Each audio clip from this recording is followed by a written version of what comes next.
Excellent. Hello, everyone. Welcome to the much anticipated European Research Days 2024 Oceania, a flagship event of EURAXESS Australia and New Zealand, organized in collaboration with the Delegation of European Union to Australia, New Zealand, and the Pacific. I can see a lot of you are joining us from different parts of the globe, so this is excellent to see. The event is intended to provide the research community with information and support for scientific exchange and collaboration with Europe. So as you are aware, it's a virtual event which is structured into 5 days, and each day is addressing a specific theme and intended for a certain target audience. And as you are aware, today's theme is EU-Oceania Scientific Cooperation. Now, of course, the agenda is quite dense, and you might have seen it's kind of structured into two significant parts. One is where we will have the opening ceremony, and then we will have an amazing panel. So for the first hour, we'll focus more on the opening part, where we will be joined by our honorable guests, and I'll quickly introduce them so that we can begin with our formal proceedings. We're very glad to have with us the Ambassador to Australia, His Excellency Mr. Gabriele Visentin. We're also joined by the Ambassador to New Zealand, His Excellency Lawrence Meredith.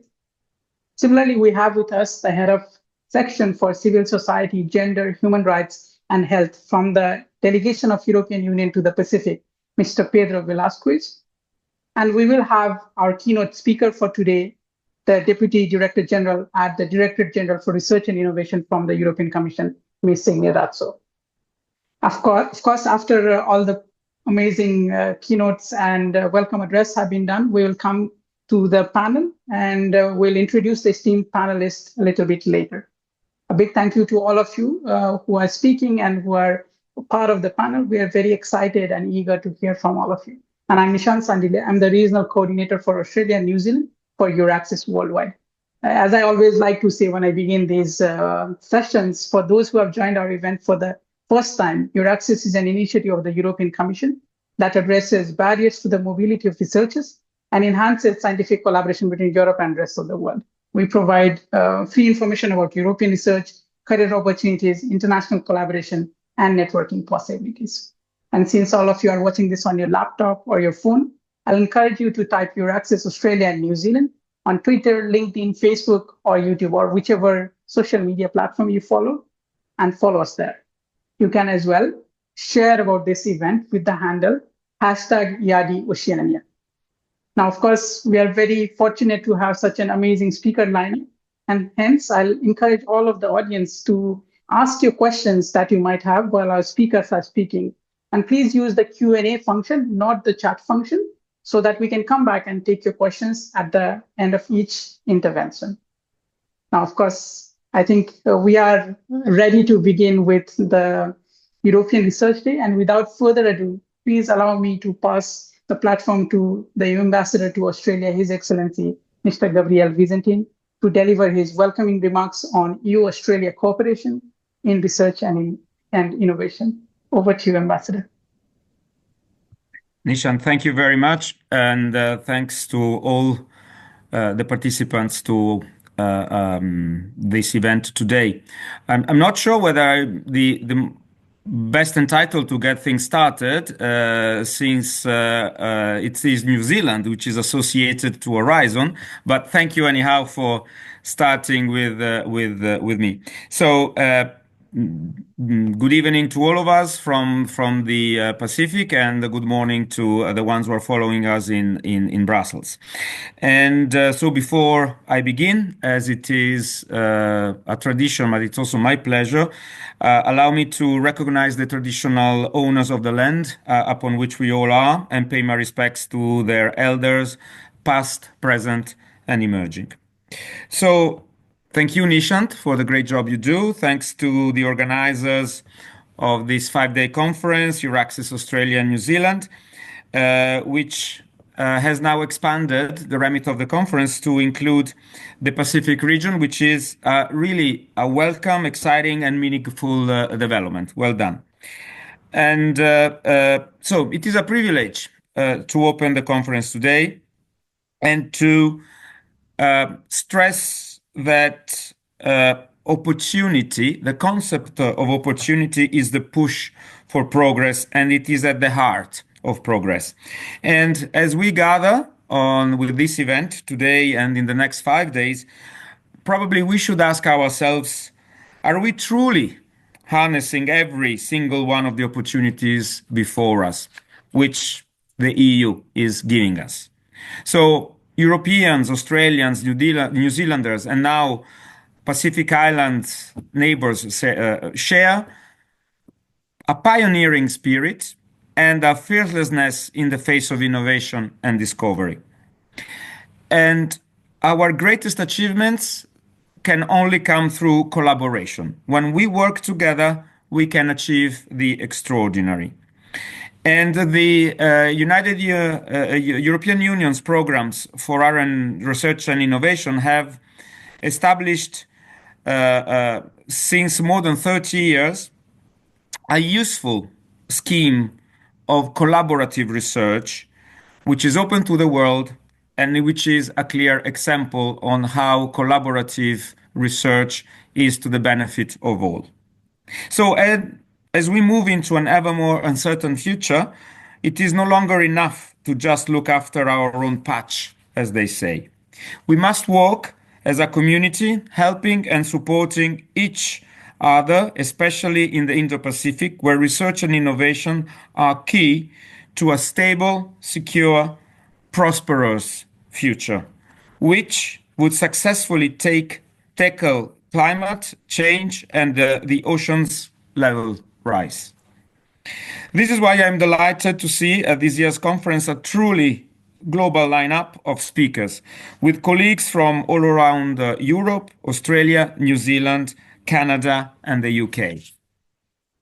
I would also like to thank the Commission's Director-General for Research and Innovation and the Directorate-General for Education, Culture, Youth and Sport, the European Research Council, the Australian Research Council, the National Health and Medical Research Council, the Department of Industry, Science and Resources, and Lawrence, allow me, as well, the New Zealand's Ministry of Business, Innovation and Employment.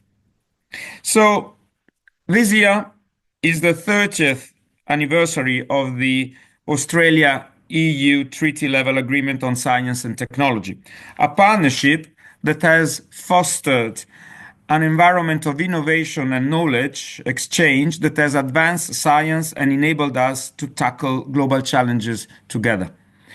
And our continued collaboration is upholding this tradition with cooperation in the areas of health research, green energy and digital transitions, clean hydrogen, quantum technology, and the environment, creating the building blocks for a better global future.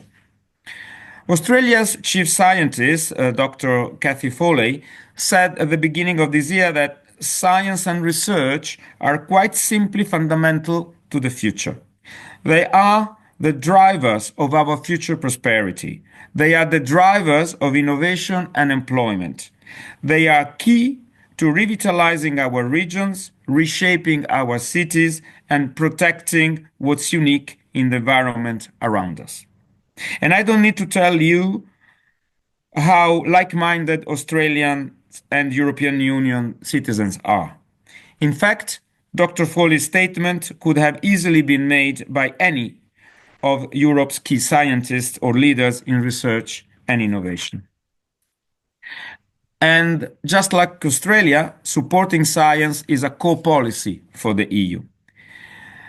The EU, over the past 10 years, has channeled over 178 billion euros into Horizon 20 and Horizon Europe programs, which in Australian terms are just under $300 billion.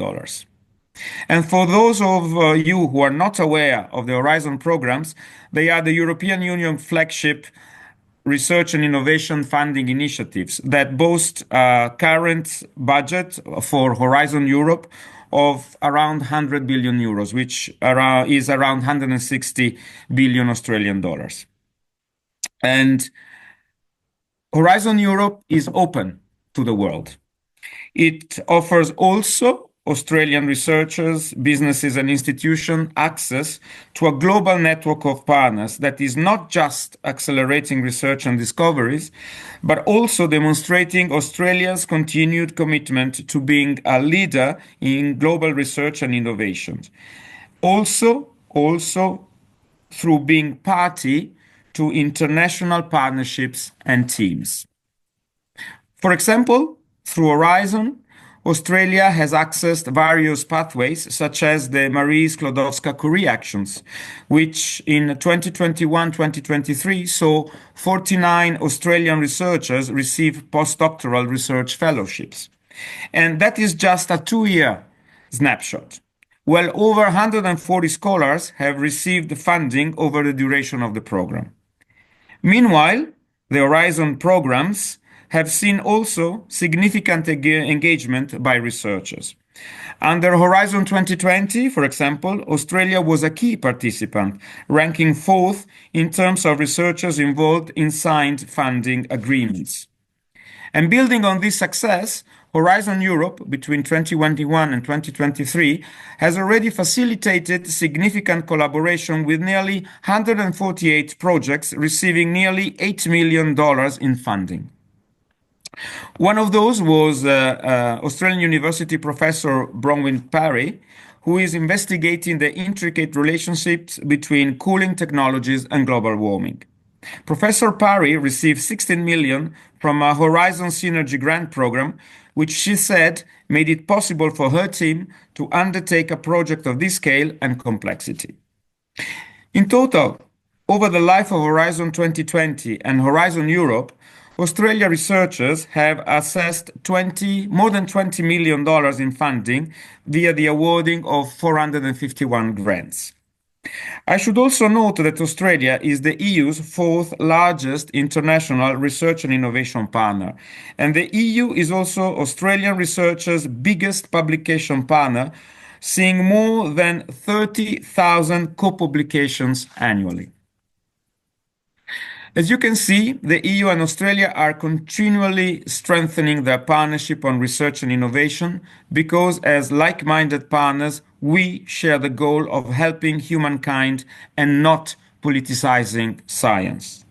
Quite simply, Horizon Europe offers everyone an unprecedented gateway to engage with researchers and industry from around the world in an upright and positive fashion, without risking intellectual property rights or experiencing political influence and pressure. And this is like-mindedness in science. And it goes without saying that the EU would welcome an even deeper collaboration between Australian and European scientists, researchers, and innovations. We would like to see Australia and European researchers working across the board. For example, to advance artificial intelligence and quantum technologies, RNA research or mRNA vaccine development, a cure for cancer, or a way to protect the oceans. And this conference is a chance to find the opportunities that will allow such a progress. So I encourage you all to explore the conference, what the conference offers over the next 5 days. And to finish, let me just say that science is humanity's superpower and the only real hope for the future of the humankind. But only when and if we work together, then we can harness this power to secure a better and healthier world. So thank you all for your attention, and I wish you all the best for your conference. Thank you. Thank you. Thank you very much, Ambassador Visentin. It's always very good to hear you speak about EU-Australia cooperation. And I remember the last time we organized this, you were very new to your role. You were just coming in as in your responsibility of the ambassadorship. And we have seen the amount of work you have been doing in fostering this collaboration. So many congratulations on doing this amazing work. And we are very privileged to have you flutter the flag of you in Australia. And thank you for the best wishes. I'm sure that these 5 days will be a great way in which researchers and research institutions will be able to visualize the EU funding and framework program for research and innovation. It was a pleasure that we could have you with us. Thank you for opening the European Research Days. Now, Thank you very much, Nishan. Thanks a lot. And thanks to Lawrence for allowing me to open, although you would have had more title to do since New Zealand is associated. And allow me to go off script, Nishan. I really hope that this conference will be a vehicle for encouraging Australia to follow the path of New Zealand. Thank you very much. Thank you very much, Ambassador. I think that gives us the perfect segue to now move on to our next opening remark and to open the European Research Day, His Excellency Lawrence Meredith. We look forward to hearing your opening remarks on EU-New Zealand cooperation in research and innovation. Over to you, Ambassador. Thank you very much, Nishant. Great pleasure to follow my very good friend, Gabriele Visentin, whom I had the pleasure to visit recently in Canberra and who hosted me very generously. So let me add to what Gabriele said, how important Horizon Europe is for the European Union's relationship with New Zealand. I've been in post just less than a year, and there are two, as Gabriele already very eloquently said, the key point about the relationship between New Zealand and the European Union is we're extremely like-minded partners. So like-minded partners that President von der Leyen, who's just taken up her second term only 1 week ago today, she set out in her manifesto the political guidelines she presented to the European Parliament as she sought her second term. It's a 30-page document, and there are only 4 countries mentioned by name, and that includes both New Zealand and Australia, as well as Japan and Korea. And I think in what is often an increasingly complex and contested world, it's really important that we invest ever more in our most like-minded partners, like both New Zealand and Australia. And to do that in the relationship between the European Union and New Zealand, we have 2 key tools. We have a free trade agreement that came on stream on the 1st of May this year, which is a major achievement. And there are not very many free trade agreements coming into force these days in any directions. These are important times. That's an important tool. But also we have Horizon Europe, which has been in force with New Zealand. It's the world's largest research program, 100 billion euros over 7 years. And outside the immediate neighborhood of Europe, New Zealand is the first associated global partner. There are others coming on stream now. So what has that first year and a little bit brought for the dynamics between the European Union and New Zealand? Well, I would say it's a really strong statement that we want to work together on the biggest engine of both society and the economy, which is innovation. And I've had the pleasure in my first 10 months or so here to go up and down the country and visit the 8 universities and talk with the 7 Crown Research Institutes. And I can see a huge enthusiasm for engagement with closer association with the European Union's science, research and innovation program, which is Horizon Europe, across the 6 clusters. That's our jargon for the priority areas that we're working on. And so far that year has been really, really successful for New Zealand. So whereas in Europe, I've heard different numbers, but the success rate for applicants is somewhere between the 1 in 7 to even 1 in 10 mark. New Zealand in its first 15 months has achieved the success rate of 15 successful applications out of 58. And that's better than 1 in 4. And I think that shows how keen the European Union is to engage with New Zealand's best scientists, but also how strong and specialized New Zealand is in certain areas of science. And what I find particularly impressive is that that covers already in the first 15 successful applications, 5 of the 6 clusters, and it's very well distributed. And it also covers all the 8 New Zealand universities and a fair share of the Crown Research Institutes as well. So New Zealand's got top abilities across the board in these different 6 clusters. And what I find important is that this brings us ever closer together. And there's 2 strands to this.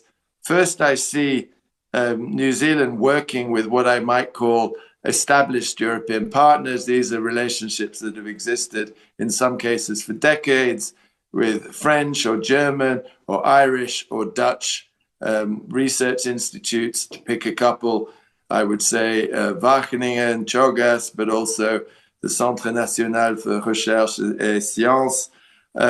But what I find particularly exciting, that in addition to deepening these well-established relationships, you see the emergence of new relationships from countries with which perhaps the European Union only has emerging relationships from all across the European Union. And I find that particularly exciting. And also, it's not just about partnering between research institutes, because the whole essence of Horizon Europe is all about the commercialization of research and how this contributes to the economies of New Zealand and the European Union. And if I return to President von der Leyen's vision for her next 5 years, she refers to a number of key reports. And one of the important reports she references is by the former Italian Prime Minister and former governor of the European Central Bank, Mario Draghi.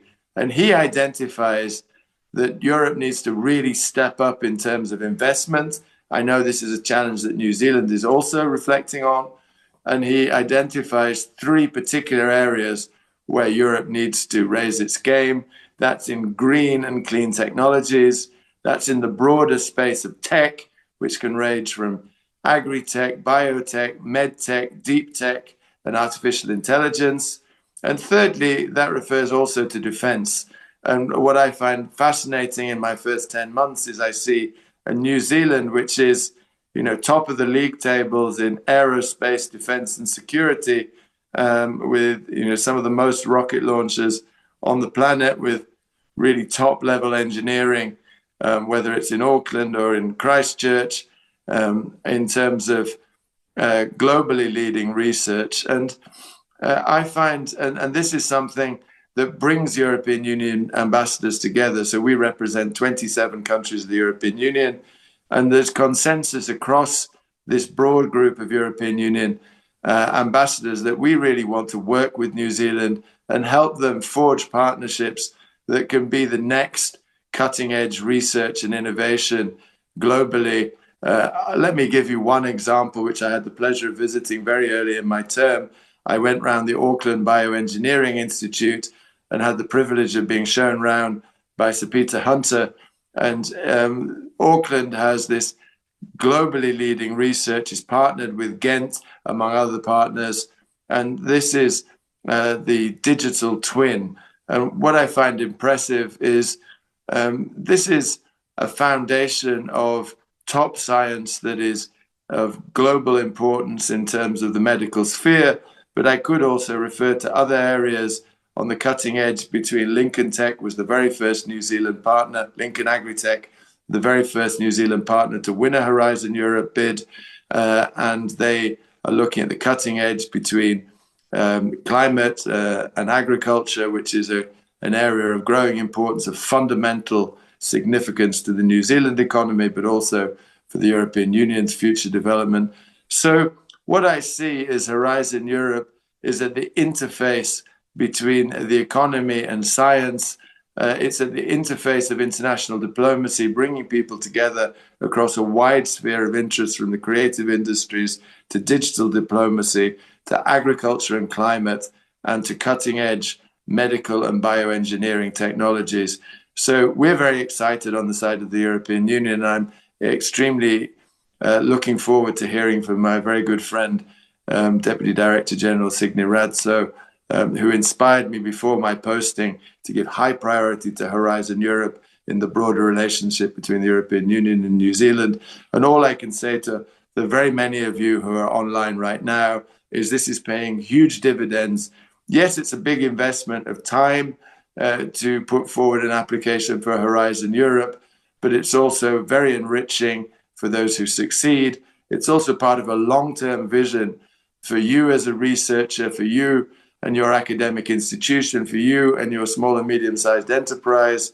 And it means that you can be at the forefront of what your country is doing, whether that's New Zealand or one of the European Union member states, in terms of bringing together science, innovation, and economic benefit, and making a contribution to your society and to global research. So we're very excited to be part of this journey, and I look forward very much to the other contributions. And of course, if there's time for any questions, I'll do my best to answer them. Thank you.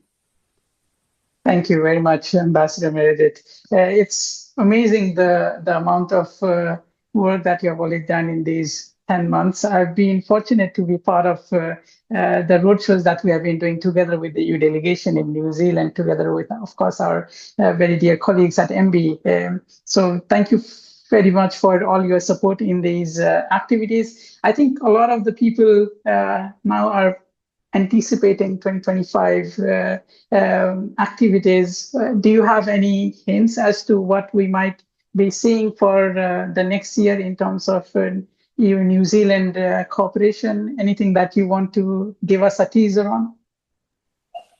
Thank you. It's very generous to put me back into bat so quickly, but I'd just make two quick points. Firstly, we look forward to hosting here in New Zealand with the New Zealand government the very first New Zealand European Union Business Summit, probably around October. That's going to be a cutting piece. We expect also the Prime Minister to do an investment conference somewhere in the first quarter next year for New Zealand as a vision piece, as part of his ambition to double the value of exports for New Zealand in 10 years. We know that New Zealand has had a tradition of doing such summits with other key trading partners such as China and the United States. And we feel jointly that this will be an important contribution to the relationship. And of course, innovation will be at the heart of that summit. And I'm sure we'll be talking about green, renewable energies, clean technologies, but also the whole broader tech piece and how Horizon Europe and research, science and innovation can contribute to energizing both economies in a vision set out both by Prime Minister Luxon and by President von der Leyen. That's the first point. The second point is I'd like to thank you also, Nishant and EURAXESS, for your constant commitment to raising the profile and raising the awareness with a broad range of actors here in New Zealand. You personally put in a lot of time and vision to get the message across as a successful winner yourself in the past, and also to my dear colleagues, to Ian and his team on the MB side, who've done a fantastic job. In fact, we think that the Horizon Europe Roadshow has been so successful that we'd like to take it back on the road next year, because we'd like to also profile those success stories. And if there are people online who've applied and not been successful, we also think this is a long-term vision and a long-term game. And there's, the important thing is to start the journey. And we believe that those who've already applied, but perhaps were not successful first time, will benefit and may be successful second or third time. You learn an awful lot in the journey. And this is something that we believe is part of the long-term vision for the 8 universities of New Zealand and the 7 Crown Research Institutes. And we want to help them on that journey from a European Union perspective. Thank you. Thank you very much, Ambassador. We look forward to the next year activities very closely together with the delegation, and I'm sure the teasers that you have provided will keep the stakeholders in New Zealand excited about what is in store for the next year come with the work program 2025 launch. So of course, it's something that we'll be looking dearly. Thank you very much for your time and for opening the European Research Day. It's always a pleasure listening to you. Thank you very much once again from our end. Thank you, Richard. Thank you. Now we'll swiftly move on to the Pacific, as was alluded earlier by His Excellency Visentin. It's the first time that we are opening the European Research Day to the Pacific Island countries, and we are doing this together with the EU delegation for the Pacific, which is an excellent update at our end as well. And we are very delighted to have with us Mr. Pedro Velazquez, who is the head of section for civil society, gender, Human Rights and Health at the Delegation of European Union for the Pacific, to share his insights on EU-PIC cooperation in research and innovation. I'll pass the presenter privilege to you, Pedro. Over to you. Thank you. Ambassador of the European Union to Australia, Your Excellency Gabriele Visentin, Ambassador of the European Union to New Zealand, Your Excellency Lawrence Meredith. I would like also to acknowledge the presence, the attendance of Director-General for Research and Innovation, Mrs. Ratso, panelists, ladies and gentlemen, esteemed guests, and of course, fellow researchers. Bula, Talofa, Halo, Malo Lele, Halo Olaketa. I bring my greetings from Suva, from Ambassador Plinker, who unfortunately cannot join us because she has a live panel on TV at this very moment. I'm really glad to be speaking today with you to join this gathering on the occasion of the European Research Days. I really would like to take this opportunity to highlight how EU-Oceania research and innovation cooperation is important for Pacific Island countries. Because I'm representing the delegation of the European Union for the Pacific. We cover from here 13 countries throughout the whole Pacific region. Those countries are often referred as small island countries, but they are actually large ocean states, and they are home to diverse cultures, languages, and ecosystems. They also constitute a region of immense natural beauty, rich in biodiversity, and with a unique cultural heritage. However, the Pacific is also facing significant development challenges.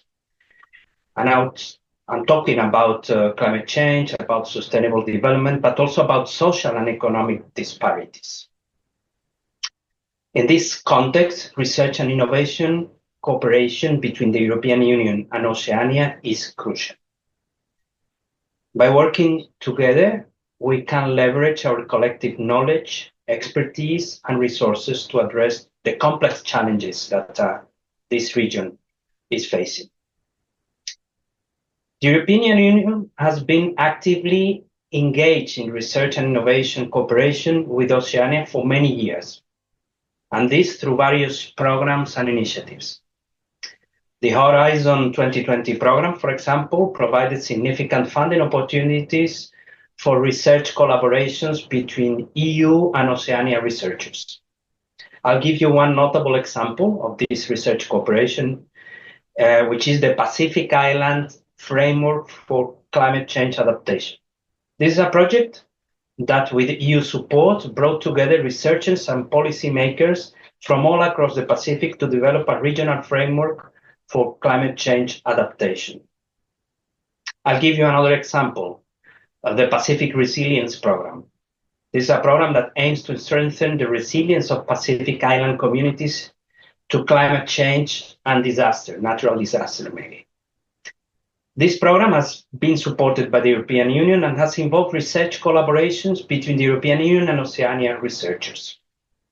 Another example, and a good one, the Oceanic and Southeast Asian Navigators Project. This time, this is a project that brings together leading researchers from diverse fields such as archaeology, anthropology, linguistics, biology, and genetics. The idea is to explore the Austronesian expansion in the Pacific region. These are good examples, but there is still much to be done to be able to unlock the full potential of this cooperation. With these examples that I've shared, I try to demonstrate the potential of EU-Oceania research cooperation, and this includes higher education and research institutions from the Pacific Island countries. They must be inside in a way that they are able to drive innovation and to address real-world challenges. In several projects supported by Horizon Europe, we have seen research partners from Vanuatu, Fiji, Samoa, Marshall Islands, or Solomon Islands. We are, of course, glad to see them, but we would like to see many more. And this is a huge challenge for Pacific Island research centers, as there is no Horizon Europe national contact points in any of them. To take our cooperation to the next level, we need to strengthen our partnership, build capacity, and increase funding opportunities. We also need to ensure that our research is inclusive, equitable, and responsive to the needs of the Pacific Island communities. From the European Union Delegation for the Pacific, we would like to highlight the importance of the participation of research institutions of the Pacific Island countries in Horizon Europe. I would also like to emphasize the importance of involving Pacific Island researchers and communities in the design and in the implementation of research projects. Pacific Island collaborations in joint research projects is essential to improve their capacity to tackle threats that are existential for them, such as climate change, and also important for their sustainable development. It is also, of course, as I said before, very important to reduce social and economic disparities. So Pacific Islands have much to gain, but also a lot to offer to this cooperation. The participation of these countries in research projects will ensure that research is culturally sensitive, relevant, and effective in addressing the needs of Pacific Island communities. My conclusion would be that EU-Oceania Research and Innovation Cooperation has a huge potential to drive benefits for both of our regions as long as we leave no country behind. By working together, we can leverage our collective knowledge, our expertise, and resources to address the complex challenges that our regions are facing. I urge you all to join me in promoting and supporting EU-Oceania research cooperation and to work together to unlock the full potential of this. By being able to do this joint effort, I'm really convinced we will be able to start unlocking the huge potential for all these large state oceans that populated the Pacific. Thank you very much, and I'm glad to be here sharing these moments with you. Thank you very much, Pedro. It's excellent to hear from you on all the work that has been gone in the Pacific. It's good to be also in the midst of this because we have been so much focused on Australia and New Zealand, and it's very natural that we also get the Pacific Island countries involved in the conversation. So it's excellent to hear these. The keynote address for today, which we had been awaiting for quite some time in the region, and it is my absolute pleasure to welcome Ms. Signe Ratso, who is the Deputy Director-General at the Directorate-General for Research and Innovation in the European Commission, and her address will focus on EU's global approach for cooperation in R&I. We are honored to have you with us, Signe. Over to you. Now, Ambassador Gabriele Visentin, Ambassador Lawrence Meredith, dear Pedro Velazquez, distinguished participants, it's my great pleasure to participate in this meeting. Good morning from Brussels and good evening to you all. In the region. It is my great pleasure to address you today at the European Research Days 2024 Oceania, and events like this are really vital in fostering a spirit of collaboration, innovation, and shared purpose. They also remind us that research and innovation are global endeavors shaping the future of our societies. Today, I can't help to reflect on the fact that in this call, we are crossing up to 12 time zones. Well, I've done it myself in person, so I understand that. But that's the fact that we can do that online is also a testament to the power of technology, and also a vivid reminder of how research and innovation unite us across the globe. Allow me to emphasize first that the European Union recognizes the transformative power of collaboration in research and innovation, particularly in regions as dynamic as Oceania. Our partnerships with Australia, New Zealand, and the Pacific Islands embody the shared values and ambitions that bring us together. We also recognize that we are navigating a global landscape marked by geopolitical complexities, environmental challenges, and also the rapid pace of technological change. And these circumstances demand a unified response. These highlight the critical role of research and innovation. In today's evolving geopolitical landscape, the EU remains committed to strengthening collaboration with global partners, including in particular with the Oceania partners. Let me first briefly draw your attention to some of the EU's recent developments that are particularly relevant to our cooperation. First, the second term of President Ursula von der Leyen as President of the European Commission has recently begun. And in her political guidelines, she has outlined that research and innovation remain central to our economic strategy. The same has been actually underlined by the several reports that have been guiding the policies, like the reports by Mario Draghi, Enrico Letta, and Manuel Hayter, which all underscore the importance of research and innovation in safeguarding Europe's competitive edge. And I believe that this is not just true for the European economies, but something which is globally relevant. The new commissioner, who also started work as a commissioner for startups, research and innovations, Ekaterina Zahareva, in her mission letter, there is also a recognition that the rise in global geopolitical tensions has also exposed new risks and vulnerabilities, particularly in research security. And this underscores the urgency of international cooperation, making science diplomacy more crucial than ever. So we see that there is a growing need to build bridges between nations, foster dialogue, and address shared challenges through scientific collaboration. And in this context, I'm really looking forward to continuing our successful partnership with Oceania, which will drive impactful discoveries and solutions that benefit both our societies, but also our planet.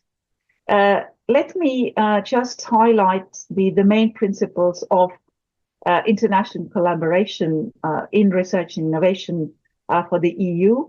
Back in 2021, European Commission adopted what is called the global approach to research and innovation. This is a comprehensive strategy which was designed to redefine international R&I collaboration. It's been guided by openness, by respect for international rules, but also adherence to EU values. And this addresses the global challenges like climate change, pandemics, sustainable development, at the same time also safeguarding Europe's strategic economy. And the first biannual report, which was published last year, confirmed the continuing relevance of this approach. Now, let me also highlight some key initiatives under this strategy. First, science diplomacy is at the heart of our collaboration and the steadfast support we have received for the multilateral dialogue on R&I principles, which are also a cornerstone of our partnership with Oceania partners. Then I'd like to highlight Indo-Pacific partnerships, including Australia, New Zealand, and the Pacific Islands. And these partnerships focus on promoting digital connectivity, sustainability, and regional development, particularly in green and digital technologies, as also outlined in ASEAN-EU strategic partnerships. Then I'd like to take note of global gateway investments, which drive sustainable development, including the green transition and improve digital and technological infrastructures in the Pacific region. And finally, digital partnerships, namely enhanced cooperation in smart networks, services, supports, digital infrastructure, and capacity building initiatives in the Pacific region. Now, what have been our main achievements with Oceania partners? Let me start by mentioning first the Pacific Islands. Their contribution to global research, especially in biodiversity, cultural heritage, and climate change, are invaluable. Horizon Europe has enabled Pacific researchers to join transformative projects that benefit us all. Then with Australia, our cooperation has grown considerably, particularly in the areas of health and green and digital transitions.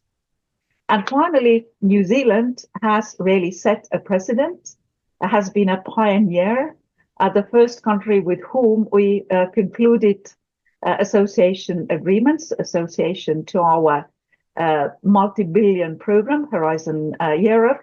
It was the first country with whom we concluded the negotiations in December 22, 2 years ago, and the signature followed in July 23. So New Zealand has been already associated country for the last 2 years. And as you know, association to Horizon Europe is the closest form of cooperation with non-EU countries.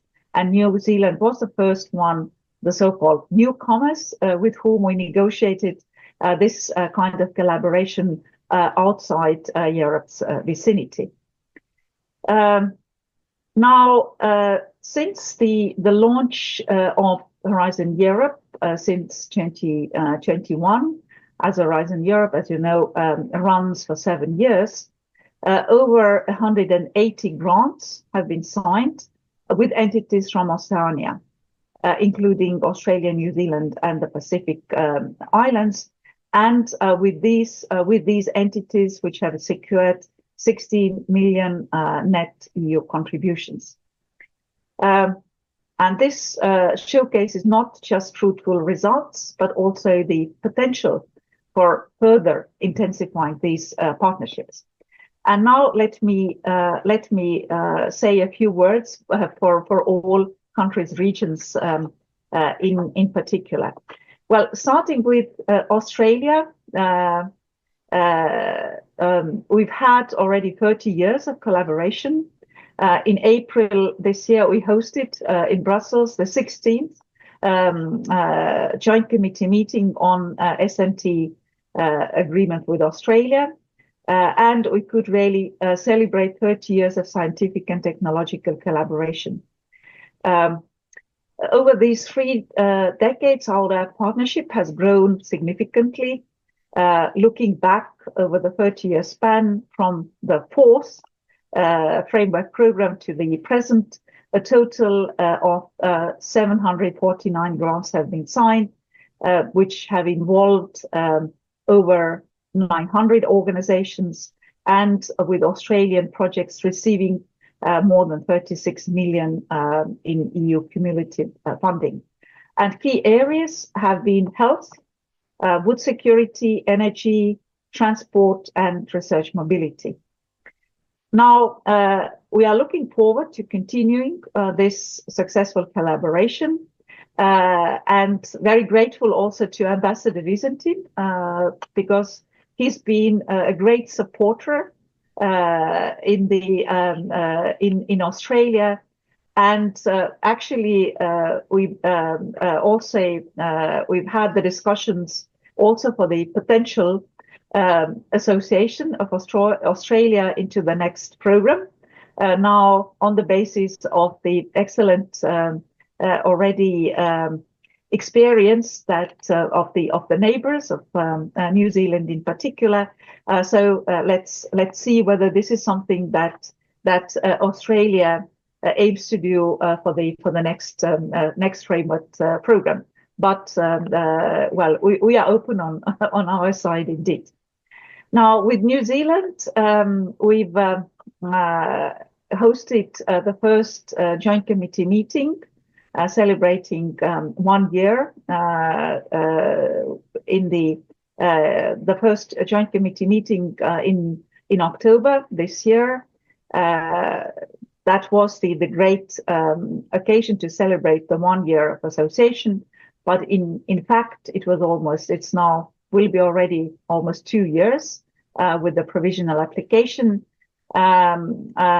The association really symbolizes our shared commitment, and it's great to see that New Zealand has clearly used this potential and has been really able also to increase its participation in the program.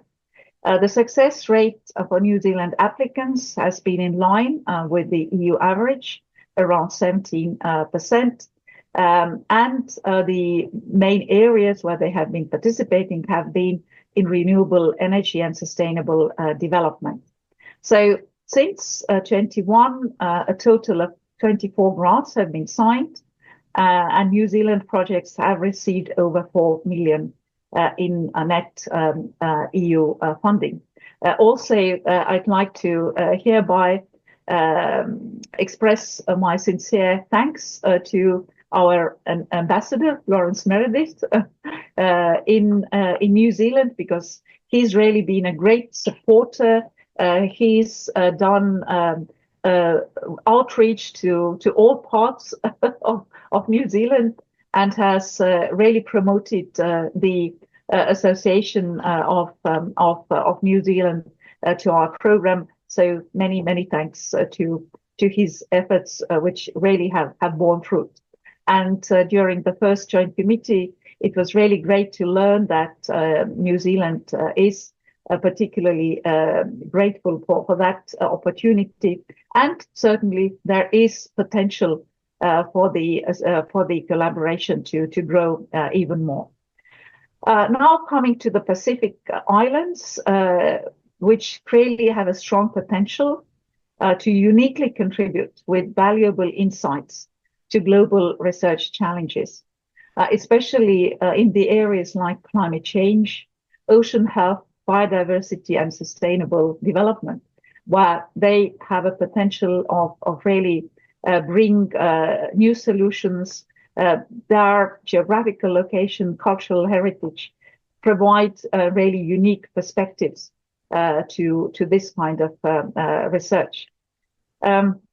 What is important to mention is that Pacific Islands are automatically eligible for Horizon Europe funding, as they are part of the low and middle income countries, which makes them easier to participate in collaborative projects. And clearly, the associated members, like now New Zealand, can bring them on board in the consortia. So there is a potential to really build consortia which will bring all members of the Oceania together. Let me also mention that researchers from Pacific Islands can also participate under Pillar 1 to Marie Skłodowska-Curie actions, and which support individual researchers at different career stages.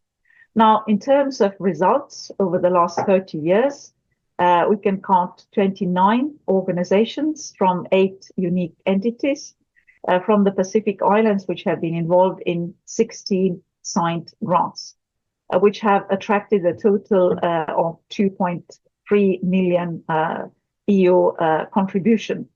And the main areas have been natural resources, environment, health, and culture.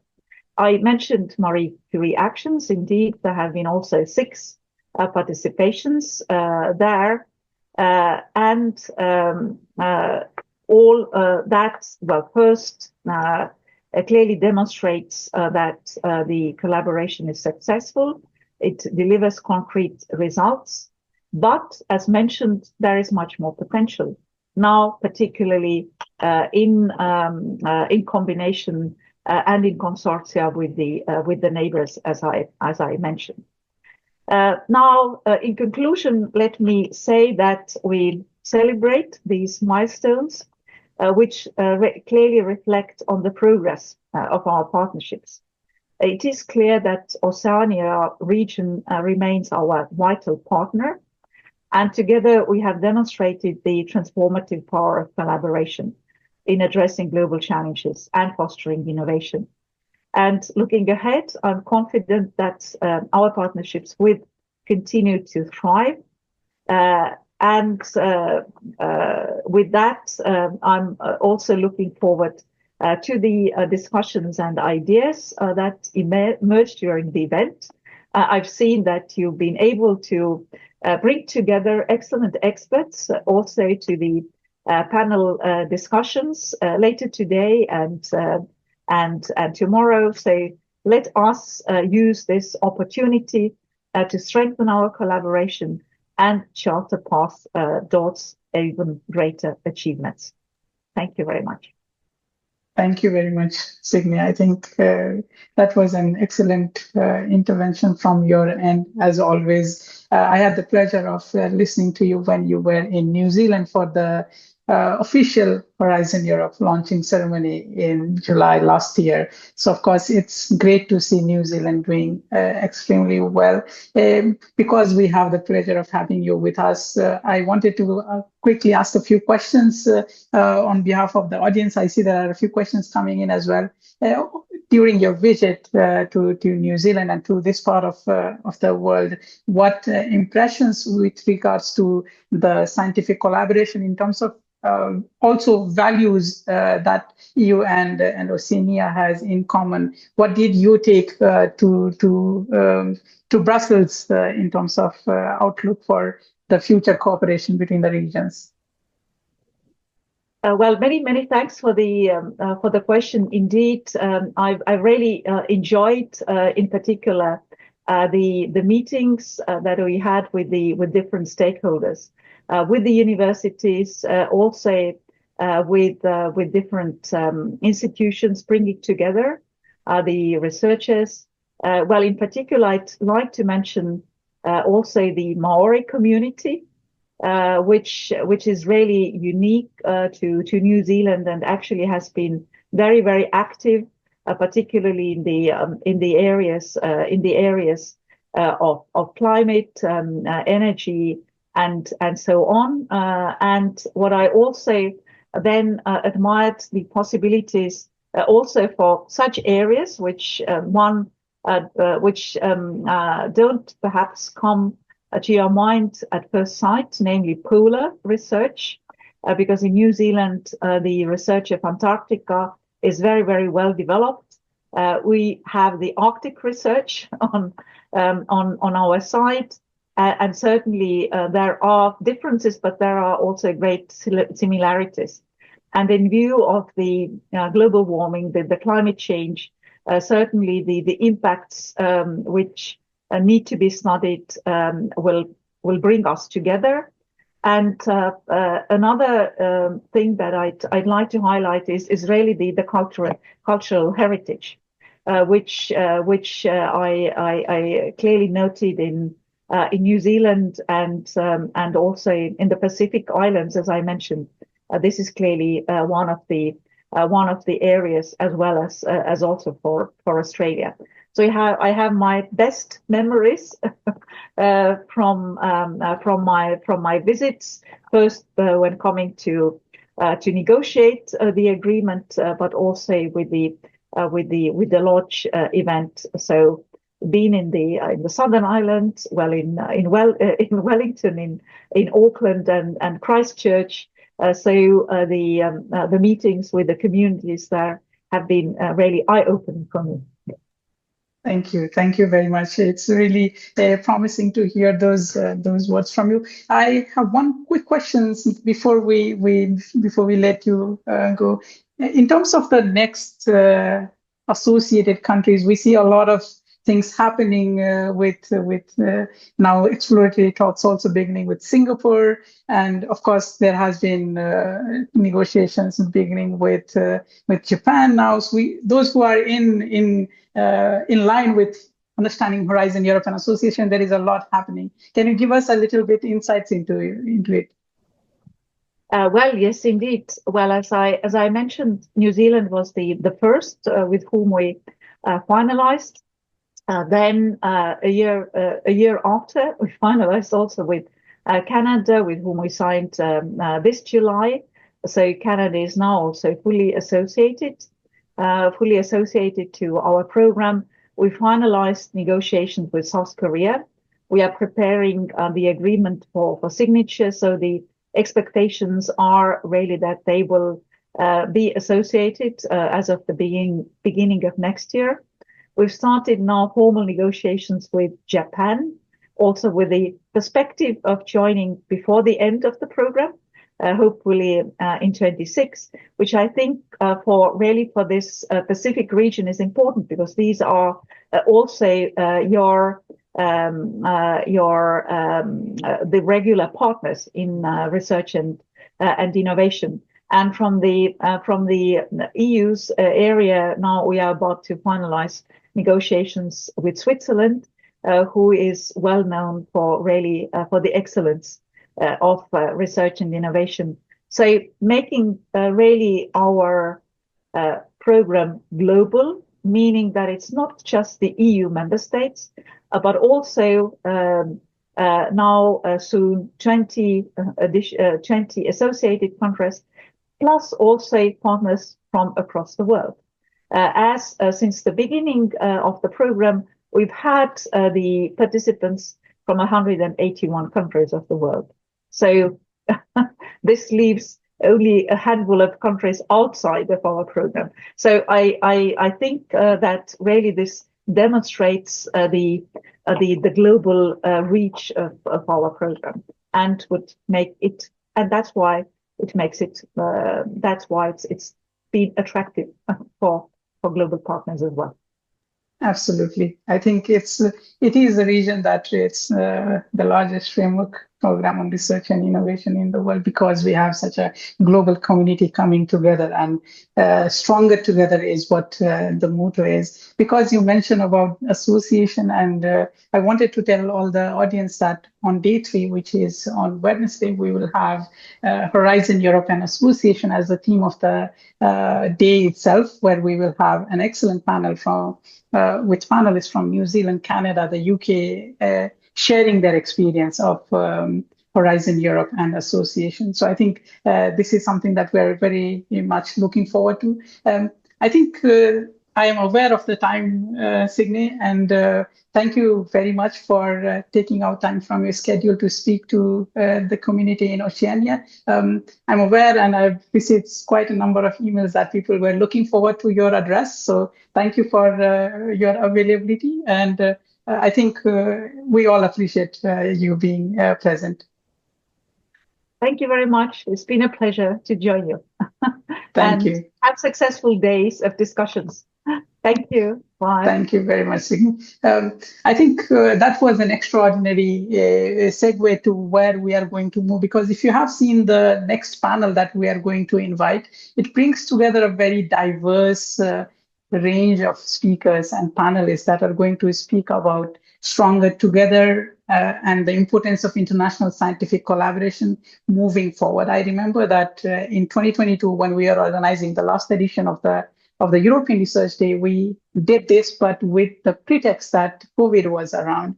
And it's really going to be very interesting now to see how are we going to move forward with international scientific collaboration, given that we are in a very evolving state.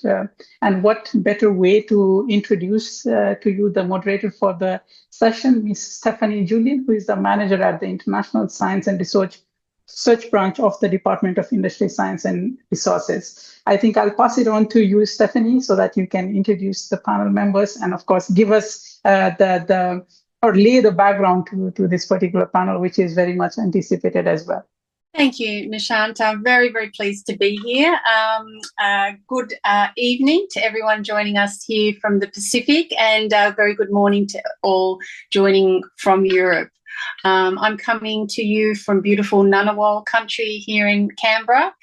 So I would like to associate myself with Ambassador Visentin's acknowledgement of country, and also acknowledge the First Nations people as our first scientists, researchers and knowledge keepers. I'm very much looking forward to hosting this excellent panel this evening. Stronger Together, the importance of international collaboration moving forward. Australia has a very strong track record of international collaboration. More than half of our research publications are produced with an international partner. That makes around 58%, which makes us one of the most international research nations in the world, which we're very proud of. As we've talked about this evening, the context in which we operate has been changing greatly in recent years. We continue to need to work together to solve the new and complex problems we're all facing. International collaboration, no doubt, is more important than ever. It not only does it give us free exchange of knowledge and ideas, but it's also an important mechanism for amplifying our own national systems and achieving greater scale and best use of our talent and resources. But of course, as we've covered a little bit today, it's not without risks, and mitigating these risks and challenges is now an important task for nations and researchers as well. So in that context, I'm very pleased to introduce our expert panelists here this evening. The structure will be that I'll invite each of the panelists in turn to introduce themselves and make a few opening remarks.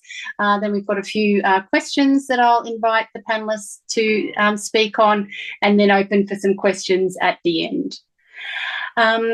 Now, Dr. Angela Liberatore, if I could first go to you. You're the head of scientific department in the European Research Council.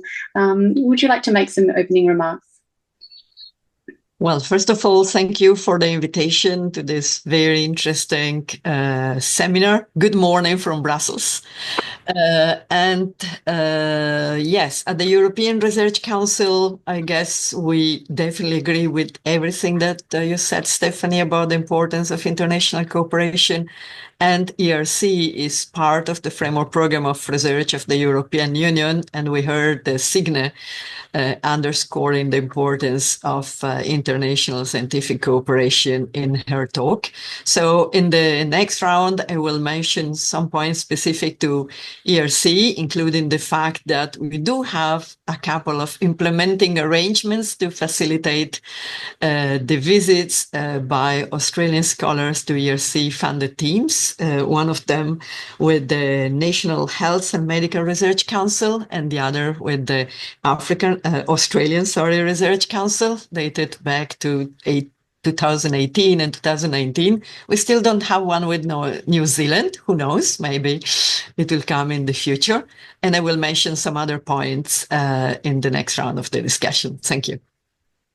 Thank you. Dr. Gil-Jolly, perhaps I can go next to you. It's been really fascinating this evening to hear about New Zealand's experience with Horizon Europe. Dr. Jolly is the Chief Science Advisor for New Zealand's Ministry of Business, Innovation and Employment. Dr. Jolly, welcome. And kia ora, and thank you very much for inviting me to make some introductory comments. I'm talking from Te Whanganui-a-Tara, Wellington, and I'd like to give some comments on international science collaboration from a New Zealand perspective. Now, being a small country in the South Pacific, it's imperative that in New Zealand we work closely with researchers around the globe. This ensures that we are linked into the development of new ideas, build our own researchers' capability and networks, and use our knowledge and expertise to deliver outcomes for the global community. There are many ways that we collaborate, and I'd like to highlight a couple of examples of how New Zealand engages internationally. But first, just a brief mention of how my agency, the Ministry of Business, Innovation and Employment, promotes international collaboration. The Ministry is the home for policy and operations for around 15 different government portfolios, including science, innovation and technology, but also topics as diverse as energy, economic development, digital policy, immigration and tourism. So we support the government of the day to drive its economic priorities. As has been mentioned several times on the call already, New Zealand's association to Horizon Europe 2 years ago has been highly successful. So far, we've been a partner on 14 successful projects with 19 New Zealand organisations participating. And we're very excited about the new work programmes for next year and beyond. We're really pleased to be part of the team, so thank you for having us. We look forward to continuing collaboration in the years ahead. Closer to home, last week, the investment plan for our Catalyst Fund for the next 4 years was released. The purpose of the Catalyst Fund is to profile New Zealand's expertise and ability, enable New Zealand researchers to contribute to global science challenges, and leverage international research and infrastructure for New Zealand's benefit. The plan for 2024 to 2028 is about investing in science, technology, and innovation activities that initiate, develop, and foster international collaborations to positively transform New Zealand's economy, environment, and society. Highlighted future investments include areas such as quantum technology, health, biotechnology, artificial intelligence, space, and Antarctic research. Across our other funds, we encourage researchers to build new or strengthen existing partnerships with researchers across the globe. So let me describe a couple of examples that demonstrate our connectedness. Firstly, a long-established international science collaboration is in tsunami warning. Tsunami are by their nature transnational. The Pacific Tsunami Warning System was established under the auspices of UNESCO's Intergovernmental Oceanographic Commission and became operational in 1965. New Zealand was one of the first signatories. Now it has 46 member states and has access to information from 600 seismic sensors and 500 coastal and deep ocean sea level stations. It leads community awareness and preparedness exercise programs across the Pacific to build resilience of all Pacific communities. Coordinating a rapid response to tsunami, such as the event originating from the eruption of Tonga Hapai volcano in 2022, requires countries to work seamlessly together across national boundaries. Recently, we have also funded several major research programs through our Endeavour Fund to develop the underpinning science, tools and services to support tsunami early warning systems in collaboration with Australia, the US and our Pacific neighbours. My second example is on the subject of climate change, where New Zealand co-leads the SWAYS 2C programme.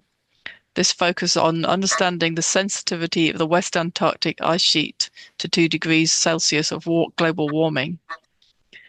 Just yesterday, the science co-leaders arrived at the drilling site 860 kilometres from Williams Field on Ross Island, and the drill teams are now assembling the equipment to drill through the ice shelf and into sediment below. This new research will allow the team to understand how the West Antarctic ice sheet behaved in the past and how a future melting event will impact global sea level and climate. Antarctic research is logistics intensive and relies heavily on working seamlessly together across nations. SWAYS 2C is a broad Antarctic science collaboration between research organisations in New Zealand, the US, Europe, Korea, Australia, Japan and Canada. A further technological example of how we collaborate across the world is how countries work together on understanding emerging and uncertain science, such as artificial intelligence. Earlier this year, the UK convened a group of experts to rapidly review the state of the science for AI safety. Over the course of less than 6 months, an extensive interim report was written by a multinational team and then reviewed by science advisors from 30 countries, including New Zealand and Australia. Led by Professor Yoshio Bengio, one of the key sector leaders based in Canada, the report's aim was to drive a shared science-based, up-to-date understanding of the safety of advanced AI systems. It underlines the need for continuing international collaboration about this and other rapidly evolving technologies. The writing process was independent, inclusive, and transparent, and provided a sound evidence base for decision makers.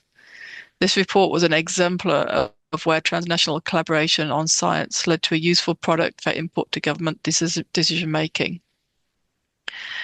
There are many other examples which I could mention, but these three demonstrate that long-term planning, extensive networks, and trusted relationships are fundamental to the success of modern transdisciplinary science that delivers impact both for New Zealand, Oceania, and the globe. I look forward to the discussions over the next hour. Thank you, Dr. Jolly. Excellent examples. Really appreciate you sharing those. Our next two speakers are from Australia's most significant research funding pools, or if you like. I'd like to first welcome Dr. Richard Johnson, who's the Acting Chief Executive Officer of our Australian Research Council. Thank you, Dr. Johnson. Thanks, Stephanie, and good morning or good afternoon, good evening to participants today. And Angela, I commiserate with the 2 degrees in Brussels at the moment. So having sort of visited Brussels a number of times myself, I just might pick up a point Stephanie made about acknowledging our Indigenous Australians, and note that we've had a recent reform to our legislation, and that involved an opportunity to create a number of advisory structures to the new independent ARC board. And really significantly, one of them is an Indigenous forum, which is established and up and running. So we've got ongoing leadership and advice coming directly from Indigenous researchers and leaders. It's really already having quite an impactful and positive effect on the way we think about reforms going forward to improve our research programs. So I just want to flag that as an opening, because I think it's a very exciting and important development. I guess I've got 4 points just to kick off. Some of them are obvious, but I still think they're worth making. The first one is that, of course, the orientation of science and research is very much collaborative. It has been for decades and centuries, but it's now collaborative in a truly multi-dimensional way in terms of the teams that are put together to conduct research and science, the interdisciplinary nature of much of the research that's going on, and then, of course, a lot of collaboration and strong partnerships between researchers and non-researchers, whether they be end users in industry, seeking to translate some of the research into commercial opportunities, or end users who are members of civil society or parliamentarian committees, whatever. Really, collaboration is core to the conduct of science, and it's very much a team-based. It's very much a team-based enterprise. Secondly, if you think about the collaboration in a global context, it is clear that the global landscape is dramatically changing, and that will have significant ongoing effects going forward. Just the legislation amendment that I mentioned before, which saw the establishment of an independent ARC board and included the creation of the Indigenous Forum, also saw embedded in our in the way that we manage our grants programs some national security requirements. And so they're now legislated for and embedded in the considerations that the government can give to any of our particular grants fundings. There clearly has been a retreat of globalisation, and I think that will sort of see changing approaches by countries. And it's not just about, I don't think it'll just impact the way researchers collaborate, but obviously the important point that I pick up from my first point, which is that because of the last 30 years, the really dramatic transformation in the number of partnerships between researchers and non-researchers, it will also impact in the way commercial entities think about partnering with research and the way that they seek to translate that into their own sort of business model. So I think that's a really big thing for us to think about. The third point is we need collaboration with purpose. That's very important.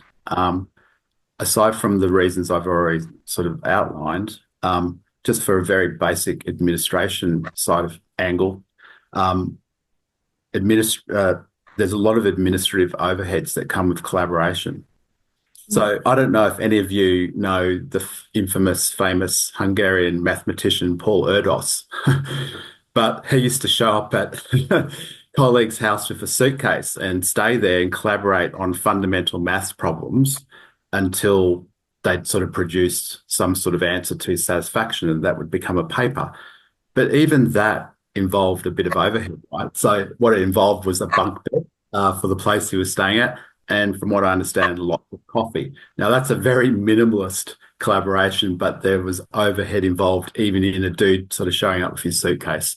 But if you think about the resource and administrative intensiveness of collaboration, I think we really need to think hard about why we're collaborating, what the benefits it's driving, and then what is the sort of administrative sort of architecture in which it's embedded.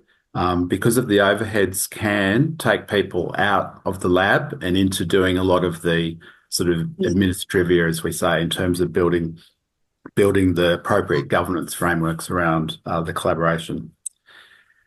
And then I think the fourth point is, I guess, easy to extrapolate from the first three, which is that the shape of collaboration going forward does involve sort of significant uncertainties. So we do know the benefits of collaboration. There's lots of data indicating the extent of collaboration. In our own schemes over the last 20 years, researchers have got 40% of our funded researchers flagged in the early 2000s that they were intending and would collaborate internationally. That's gone to above 75%. So there's it's very collaborative, intensive activities. But there are uncertainties ahead onto what shape those fundamental patterns of international collaboration will take. There will be lots of opportunities, so it's just not a risk environment we're heading into. It's a opportunity-rich environment. But I think we have to recognise that the shape of collaboration going forward does involve certain uncertainties. I'll leave it there as my opening comments. Thank you. Thank you so much. So some really interesting ideas there to prompt further discussion on reducing the administrative overhead and collaboration with purpose. Yeah, they're terrific ideas. Professor Steve Westling, could I now go to you? Professor Westling's from our other major research funding pool, which is the National Health and Medical Research Council. Medical research is one of the strongest areas of international collaboration and a key strength for Australia in our research sector. We'd love to hear from you. Thanks very much, and thanks for inviting me, and it's terrific to be here. I'd also like to acknowledge the traditional owners of the lands that I'm on and that everyone else is on, and any Aboriginal or Torres Strait Islanders, our Maori people that might be on the call. I guess from our point of view, from a health point of view, I mean, I think we've always known that international collaboration is essential. I mean, the health challenges that we face are actually global health challenges, and that working together has always produced better outcomes. And I think we've even measured that bibliometrically, that the papers that are written with co-authors from around the world are higher cited papers, are published in higher impact journals and have larger impact. So it's just very clear to us in the health research area that collaboration is really important.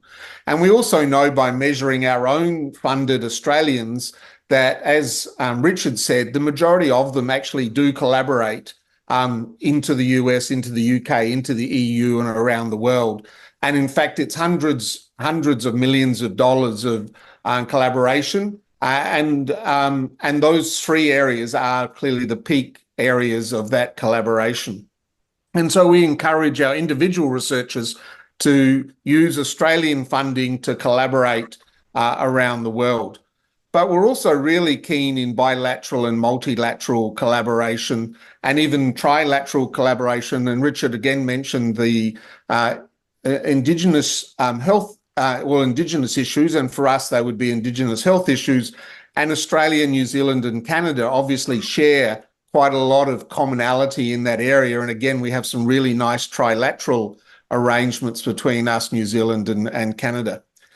But some of the multilateral ones I think are really exciting, and I just draw our attention to the Global Alliance for Chronic Disease, which is a multilateral arrangement of which the EU is part, Australia, New Zealand, the UK and the NIH. And that enables us to really address those common health challenges, particularly in low and middle income countries, and utilising the capacity that some of the higher income countries like Australia, New Zealand, the EU might have. And so I think that's a terrific example of multilateral collaboration.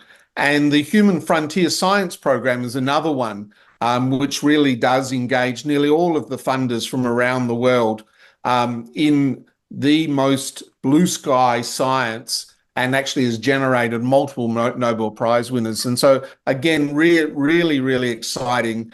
And I guess to me, what international collaboration is all about is us identifying what are the common challenges, where can we help each other, what are the common infrastructures, and where can we help each other. And we're much more likely to solve those common challenges if we work together. I guess the one point that I did want to make around the climate that we have at the moment, not about climate change, but that is one of our common challenges. But, I do see a diminishment of the trust in science. And I do think in our current political climate, the politicization of science, that us working together is even more important to maintain that trust in science, because science really does underpin our prosperity, underpins our democracies. And if we lose that trust in science, that would be a disaster. And I think we absolutely have to work together to maintain that. So I might just stop there, and thanks, Stephanie. Thank you so much. That was great. Yes, trust in science is important and challenge.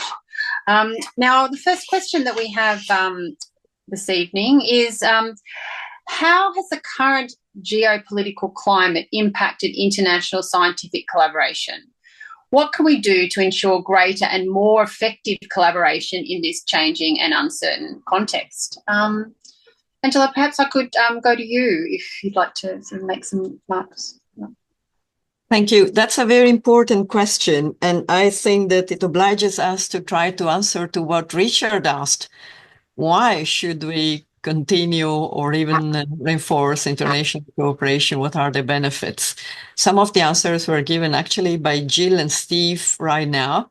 It's good for science itself. It's part of the DNA of science to enable the circulation of ideas, of people and data.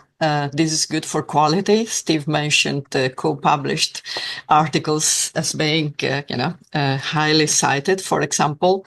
And both Jill and Steve and Richard himself spoke about addressing some regional and global challenges that need science to be addressed, whether it is the tsunami warning in the Pacific, whether it is research in the Antarctic or in the Arctic and in the Arctic, or whether it is a pandemic, chronic disease, and others. So there is a reason why we need to remind ourselves that cooperation in science and technology is absolutely vital, both for the good of science in itself, but also very much to protect what some people call the global commons or the regional ones. Let's not forget the oceans, the atmosphere, and so on. So for this, we need to engage. As it was mentioned, Stephanie, this is a very good question. We are in a, let's say, turbulent global disorder, and this has implication. Richard was mentioning the national security requirements. In the European Union, we have conclusions on research security as well as on economic security more largely. for example, on how we handle certain critical technologies. They were also mentioned: artificial intelligence, quantum, biotech, and so on and so forth.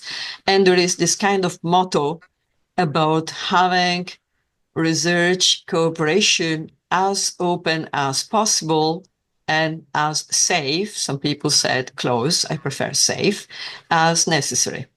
And how to find a balance of this is always not easy.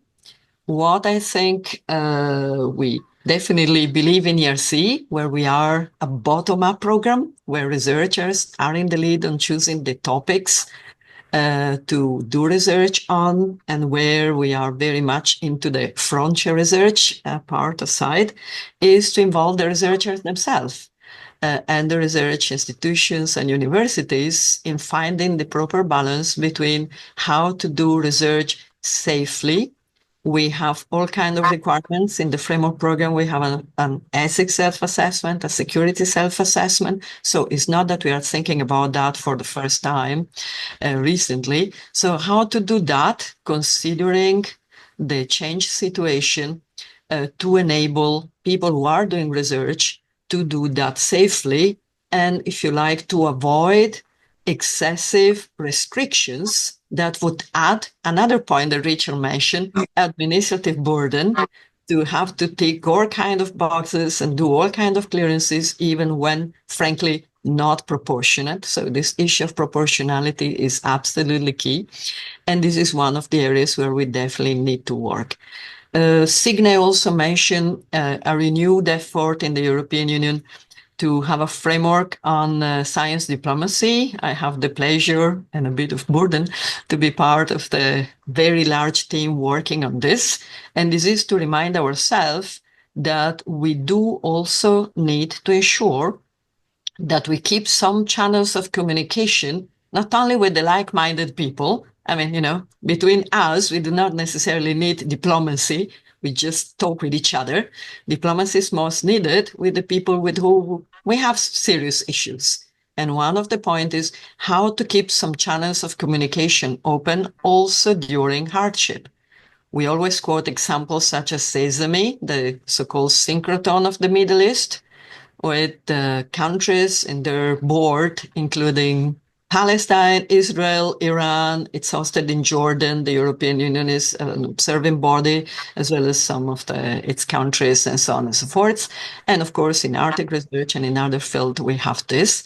Also considering that we need people minds to be able to remain open also when people want to shut them down. So I'm, for example, extremely concerned about having even students and individual scientists from countries which are under hardship not having the possibility to get out, if not as refugees, so no go back, but to have some possibility of having networks and keeping their minds open thanks to these channels. So these are, I think, some of the serious challenges we have, and this is why it is so important to have this kind of dialogues to help each other monitor the situation, horizon scanning, share good practices, and help each other to find all those balances between being as open as we, in fact, can and should, and also as safe as we need. I hope this provides some elements for our conversation, Stephanie. Thank you. Richard, would you like to comment on that finding the balance problem? It's something I'm sure that the ARC struggles with.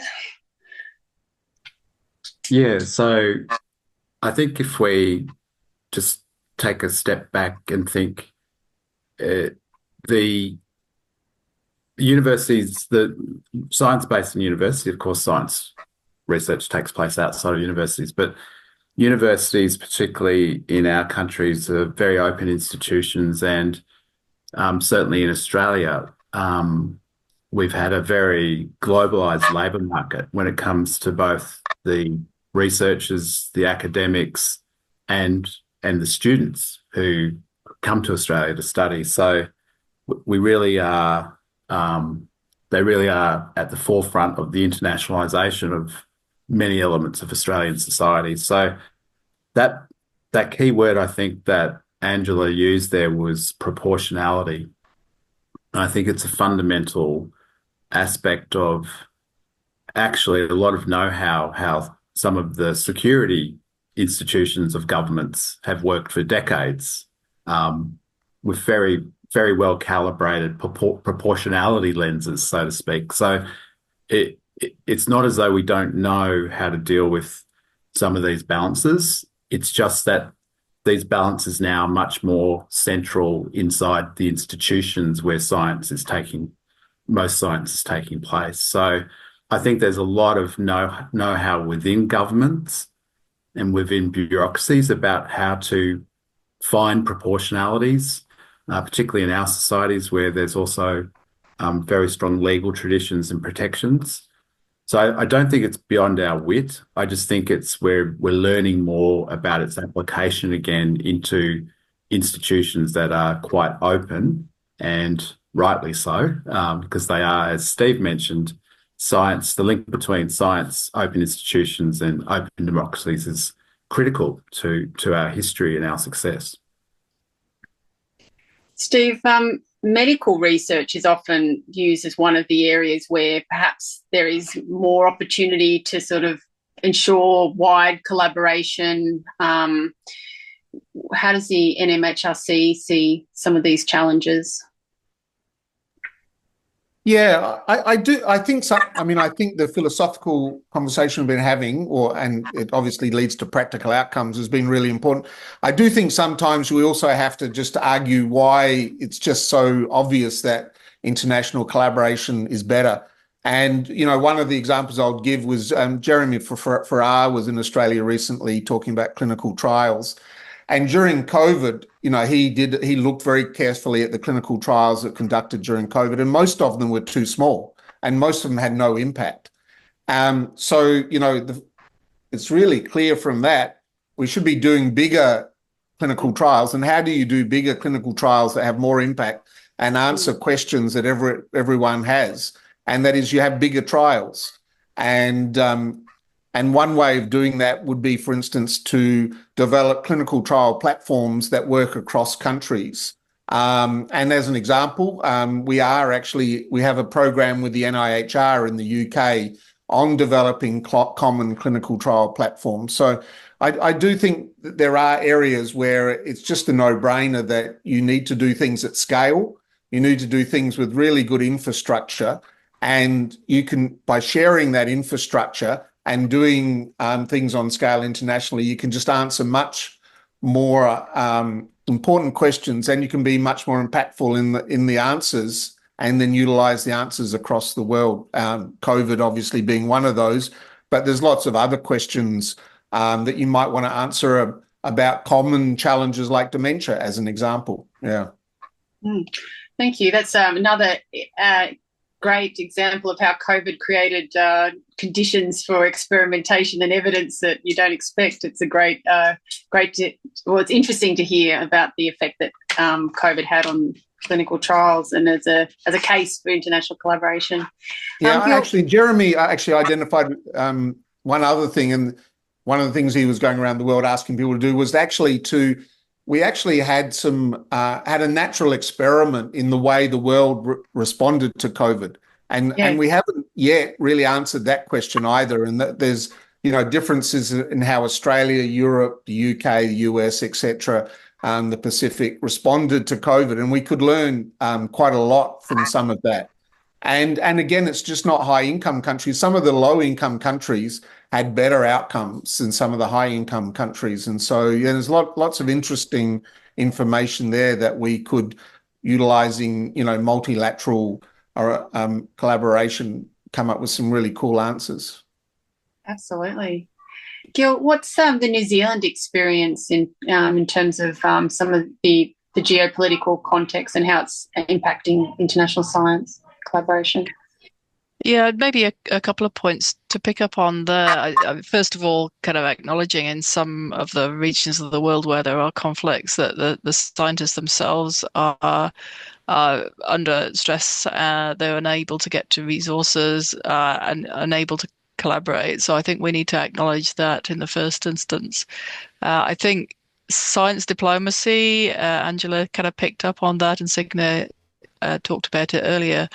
I think it has a really important role in ensuring that we can work together as nations. And I think it was either Richard or Steve also mentioned that oftentimes the science diplomacy can cut across areas where perhaps the geopolitical environment is very sensitive, and the scientists can come in and work across those boundaries. The AI safety report is a really good example of that, where 30 countries from just about every continent collaborated.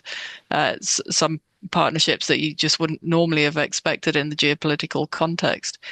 I think we also have to acknowledge as well that we have to try and address the inequities in science across the globe, and science diplomacy can play that role. Again, AI is a classic example where there's a significant digital and AI divide between first world countries or high income countries and low to middle income countries, and that can only get worse if we're not conscious of that inequity and putting in resources to ensure that the low to middle income countries do have access to the facilities and the data centers, the data, and so on that is available to the big companies or the big countries that do have that resource.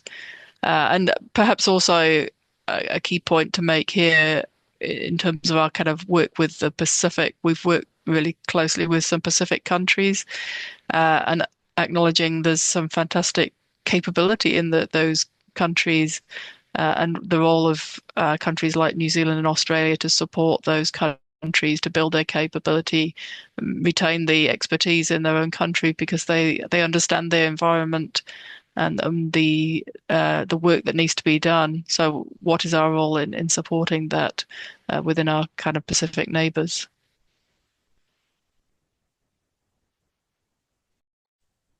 Absolutely. Yes, I think there's some really great questions, and I have to say I'm very pleased with one. I'll give a little plug to a program that I work with in my team with the Australian Academy of Science, the regional focal point through the International Science Council. Has been working on some of those challenges, which is very important work. I'm going to give you all a bit of a magic wand.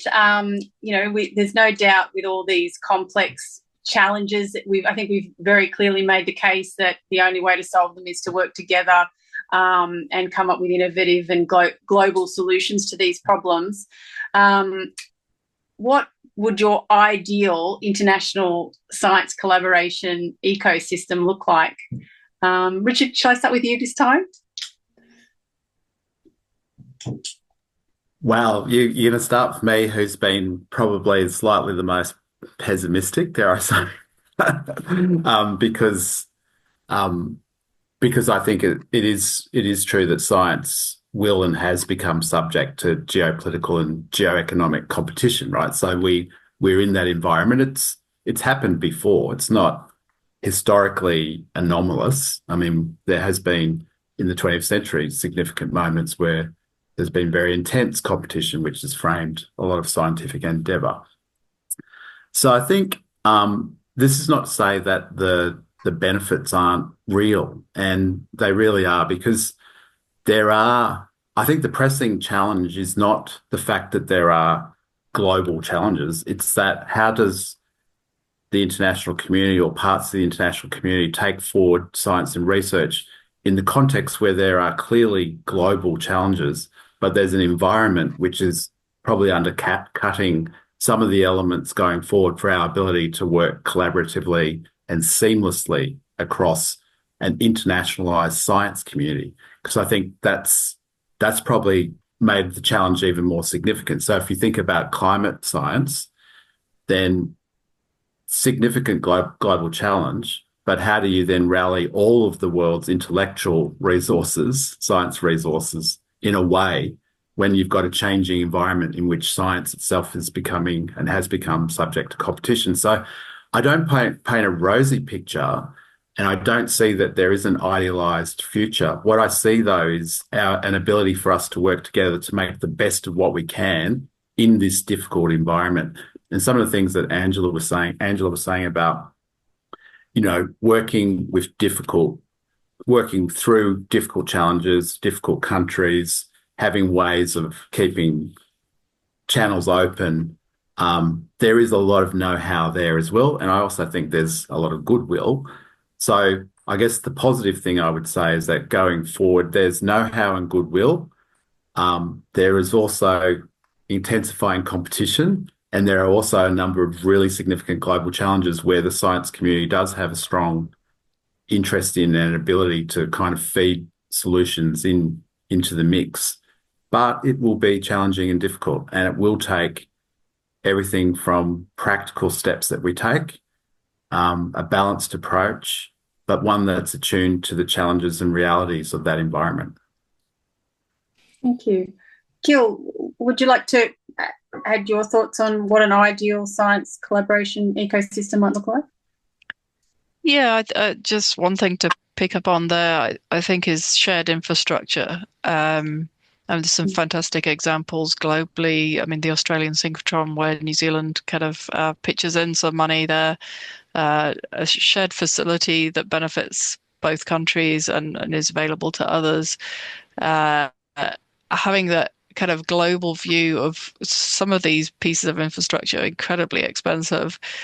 So how can we share those resources across national boundaries and minimize the barriers to not only, first of all, countries from taking part, but also the global south. So I think that would be the one ideal kind of piece of the puzzle.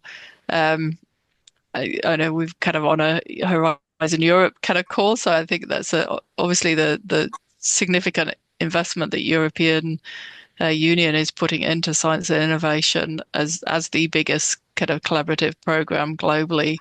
It has to be a bit of an exemplar for how you can work across boundaries, not just within the European Union, but beyond. And obviously Signe is aspirational to kind of open that up as widely as possible. So it is truly a global community of research. So I would certainly kind of support that notion too. Angela, would you like to continue on with that thought on what the Europeans have been able to put together with Horizon Europe in terms of a system? Thank you. It doesn't happen every day to be given a magic wand. So, I'll try to take the advantage, Stephanie and colleagues. Yes, you were mentioning Horizon Europe, and Signe presented a bit of it. So one of the not so magic, but important areas for continued cooperation is to keep having programs that do welcome international cooperation. Of course, taking into account the diversity of the situation, the notion of the proportionality in addressing certain security dimension, but as a DNA, it's about welcoming cooperation. And this is why we keep repeating that Horizon Europe, as it was Horizon 2020, as it was the 7th and the 6th and the previous framework program, is open to researchers from all over the world. By the way, there is a question I saw. I don't know how we handle those, but everybody is welcome from any nationality to join teams with European researchers. If it is collaborative research, then any team can join as part of the collaborative group. If it is for mono-beneficiary grants like the ones we have at ERC, in addition to Synergy, which has more partners, then of course people of any nationality are welcome to be hosted in a host institution in Europe or associated countries. So that's number one, programs that are welcoming to international cooperation. The second is, I think, what was mentioned by you all about shared infrastructures. We need to manage them well. We need to make sure they do exist. A next pandemic seems to be more a matter of an when than a matter of an if.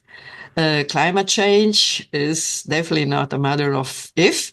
So we do need those infrastructure to be up and running, of course, with the capacity to have them healthy.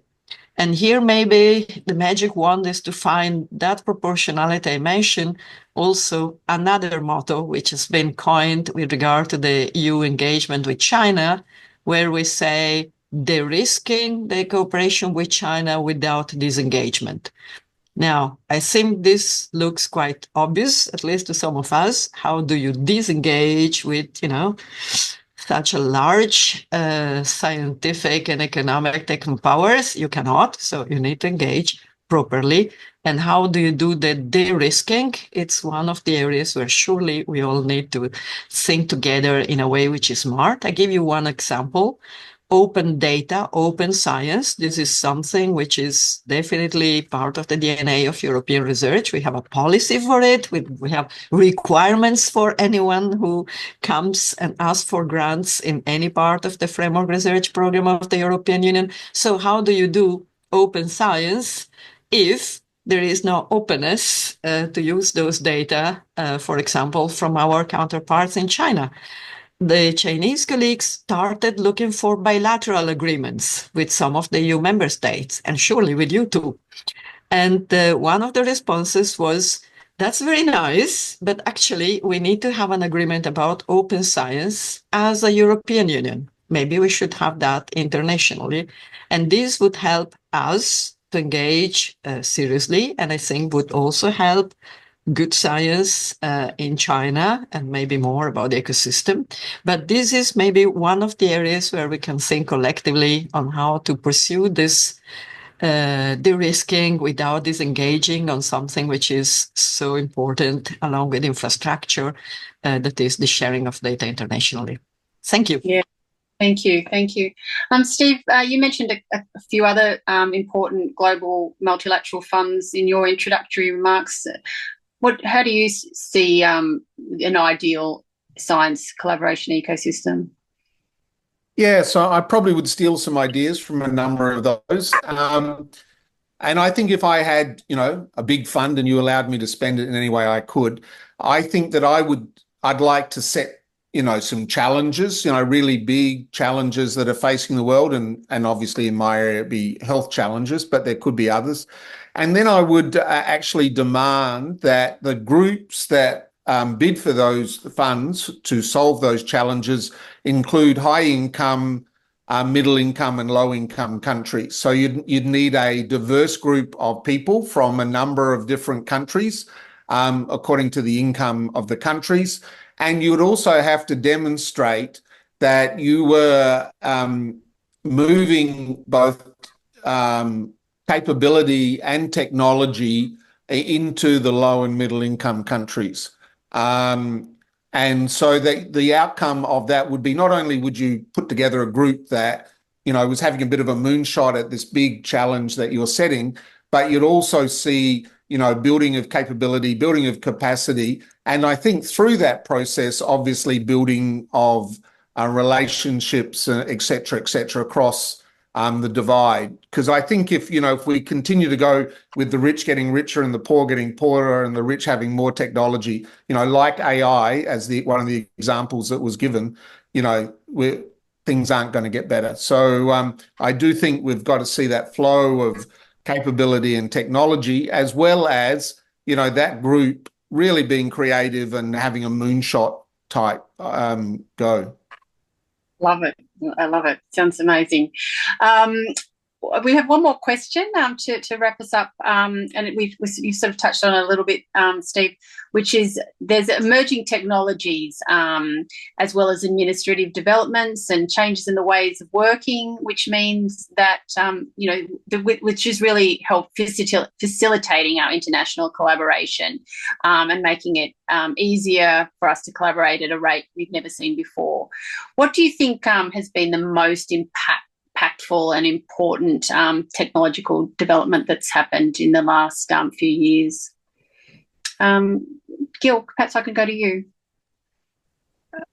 Yeah, maybe I rather than the technological development, which AI is probably one of the obvious ones to pick there, more the way of working, which Steve kind of picked up on, but the approach of a mission-led science with a kind of clear goal, and then development of a team, the right team to address that goal, whether it's the scientists, whether it's technicians, whether it's end users, whether it's communities, building that the kind of transdisciplinary team, looking at the challenge from multiple angles.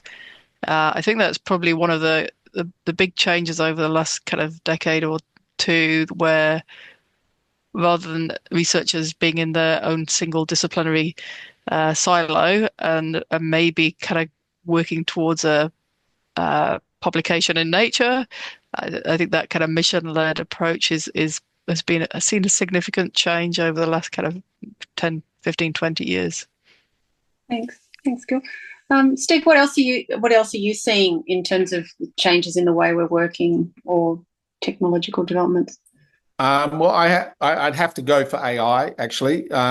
We said to our council, the Council of the NHMRC, the major technology we want to concentrate on ensuring equity and ethics, but also really good research over the next 5 years is AI. AI will revolutionise the way we deliver healthcare, and it will revolutionise the way we do health research.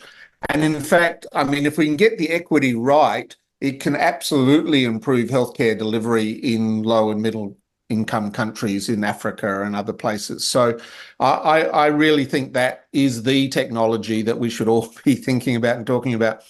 But the change, Jill mentioned a change. I guess the change, you mentioned it, Jill, but I just emphasise a bit more, and that's community and consumer involvement in science. So that, we need to, when we go for those moonshots, we need to ask the community, what's the moonshot you want us to go for, and will you help us from the beginning to the end to design that research? We're about to finish writing a consumer statement which will emphasise the importance of having consumer involvement right from the beginning of the idea to the delivery of whatever it is, a product, a drug, a solution. So consumer and community involvement is the other change. It's not a technology, but it's a change. Yeah, really important way of working. Angela, what have you been seeing? From my side, you might expect it from a fully bottom-up program to say with due respect and acknowledging the importance of mission-oriented research, it's also very important to let the scientists come up with their own ideas on areas that very often we don't see yet as, in fact, important or emerging. As we know, climate change, Arrhenius, was much before we had the Framework Convention on Climate Change. So we need also to preserve spaces for scientists to provide and propose bottom-up collaboration, to preserve spaces for people-to-people contact in a way that people just come to the table and say, hey, this is actually very important.